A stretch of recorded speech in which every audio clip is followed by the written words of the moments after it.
Bom, de todas as possibilidades, se a gente for parar pra viajar gostoso mesmo, viajar lindo, assim, bonitão, essa porra é a Matrix, tá ligado? Se for pra falar o que é mesmo, aqui o que a gente tá vivendo, eu também acho.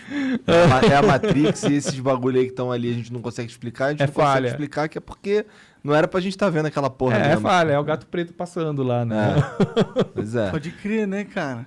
Mas- Eu quero que seja Matrix também, porque significa que a vida é só um capítulo da existência. Não necessariamente, porque se for Matrix mesmo, Fudeu, é a maior gente- bad vibe Não, do a gente caralho. tá conectado com o negócio. Mais ou menos, porque se existe Matrix mesmo, todo o conceito da minha existência tá salvo dentro do HD da máquina, entendeu? Ou se não, os eles caras podem quiserem só rebutar eu aí, eles rebutam. Tá ligado que Matrix, eles pegam os humanos e usam de pilha, De bateria.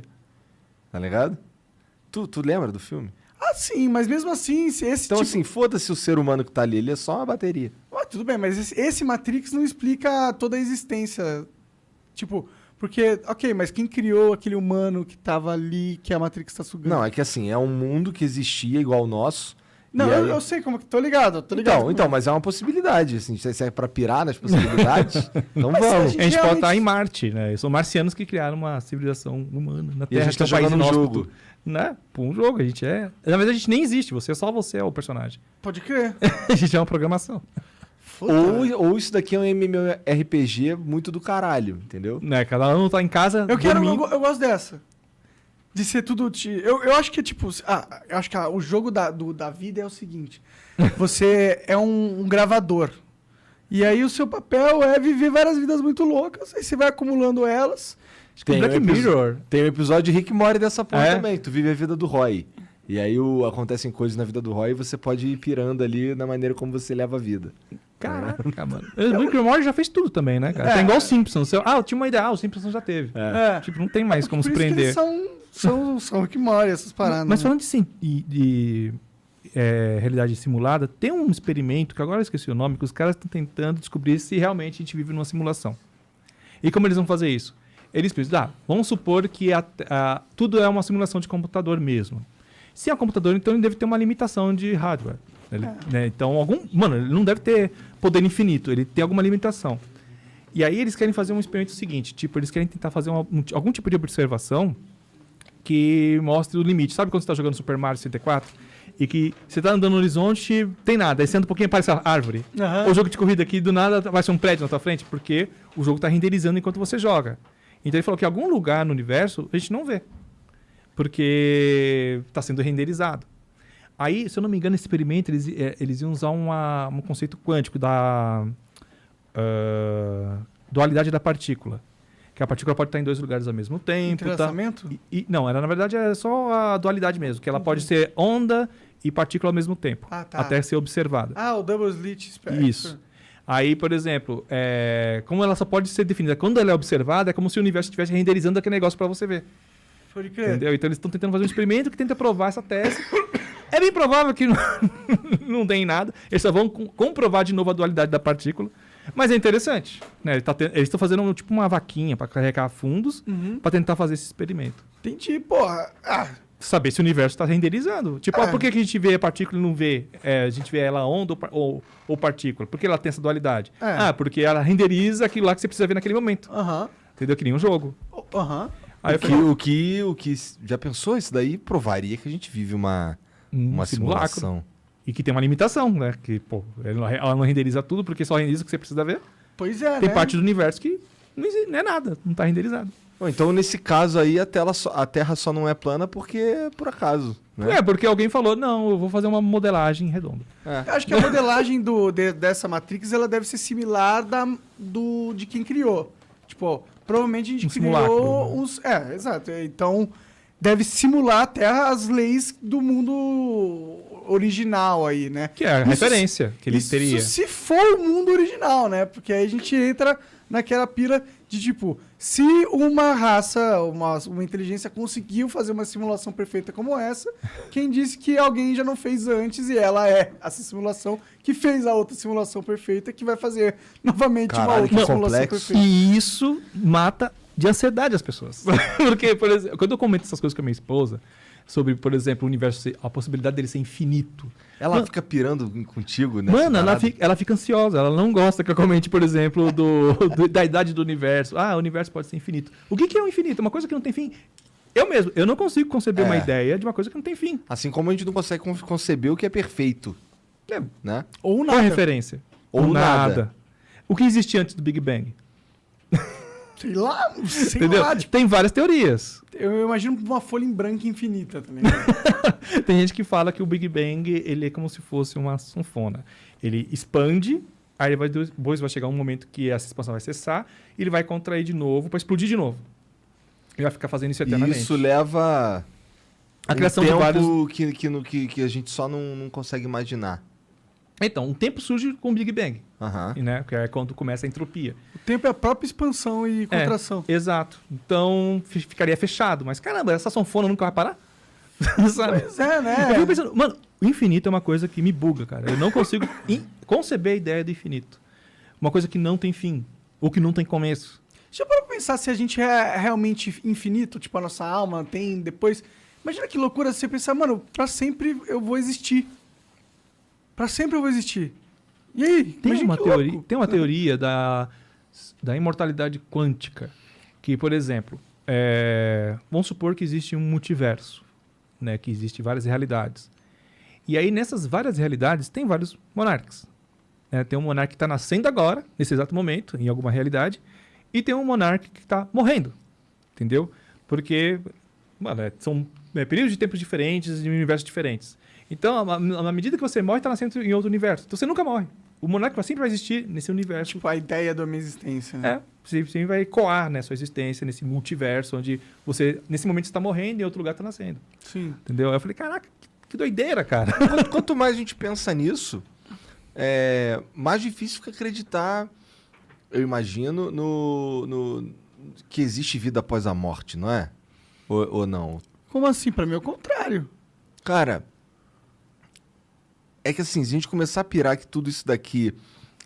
vamos lá, o Big Bang, ele expande, depois ele contrai, depois ele expande, depois ele contrai. Segundo uma teoria. Segundo uma das teorias. Nessa caso, sim. Eu achei que tá falando da simulação e tal. Não, da simulação não. Tô falando vamos Do dizer que não contrair ou não. vamos dizer que não é uma simulação. Ah, tá, pode crer. Tá ligado?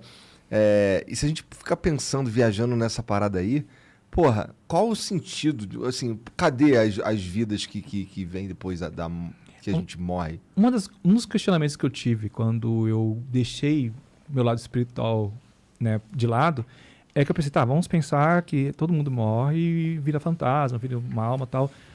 O mundo existe o mundo existe há muito tempo, mas os humanos existem aí há uns 200 mil anos.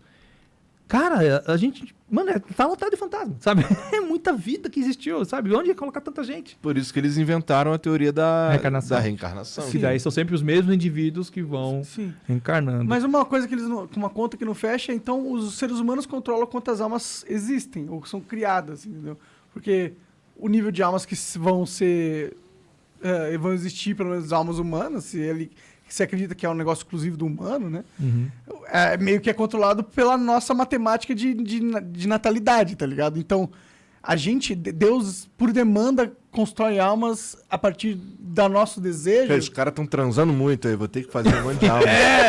Ou tem almas infinitas e a gente vai só colocando... E o que essas almas ficam fazendo quando não tá E aí nascendo volta pro ninguém? BBB. Por que Deus faria? Pra ser idolatrado? Ah, vou criar essas pessoas pra ficarem sempre falando, você é lindo, eu Pra te ele não amo. ficar sozinho, talvez. Não, mas ele não interage. Ele não interage. Talvez no céu ele interaja quando a gente tá em formato de alma, sei lá. Isso tem esse fator. Tem esse Ele fator. fala, menino, olha, você fumou muita maconha, viu? Quando eu era moleque, mano, eu era cristão e tal. Aí, uma das coisas que eu comecei a me questionar sobre minha religião é que, tipo... Tá, Deus é onisciente, onipresente e sabe de tudo. Como é que ele não consegue perceber as maracutaias do diabo? Ou ele permite? Se ele permite que o diabo faça as maracutaias dele, então Deus não é tão bom assim. Eu acho que Deus gosta do diabo porque sem o diabo ele não consegue dar liberdade ao homem. Então, falam que existe o bem e o mal para ter o livre-arbítrio, para É. ele ter a opção de seguir o mal e tal. Mas eu fico pensando, tá, mas ele deixa o diabo tripudiar na Terra, sabe? Influenciar as pessoas.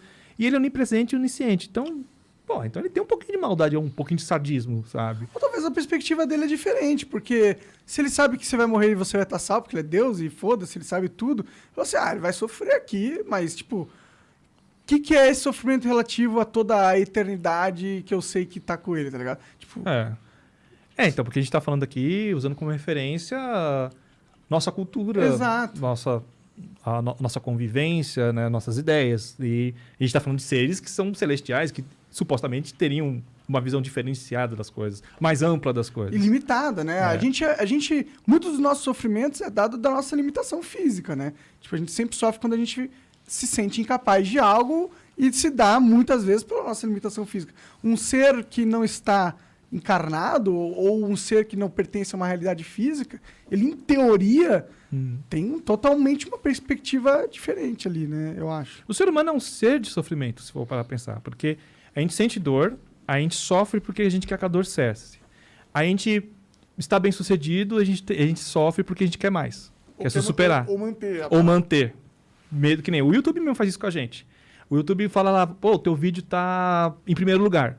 Aí você passa um mês fazendo aquele mesmo número de views, aí aquele primeiro lugar vai se falar, seus vídeos estão comuns. Aí passa mais um tempo, tá abaixo da média, tenta melhorar.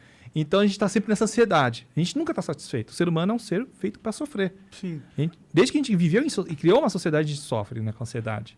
Eu acho que o sofrimento é uma questão inerente da existência, tipo, Sim. porque é a nossa bússola de o que não fazer, tá ligado? Se a gente não sofresse, a gente ia morrer rápido, eu acho. É uma necessidade evolutiva o sofrimento. O Siddhartha Gautama, Buda, ele falava o seguinte, né, que tipo, a viver é sofrer, porque se você quer uma coisa, você sofre porque você quer aquela coisa. Aí quando você tem aquela coisa, você fica entediado e quer outra. Então, nunca cessa. E aí ele falava que a única forma de você cessar o sofrimento era você ter a ciência de que o universo é sem sentido e as coisas que acontecem com você é efêmero, passam. E aí quando você tem essa percepção, né, que tudo é efêmero, tudo passa rápido, e que é sem sentido, não tem que ter sentido, aí você deixa ele sofrer.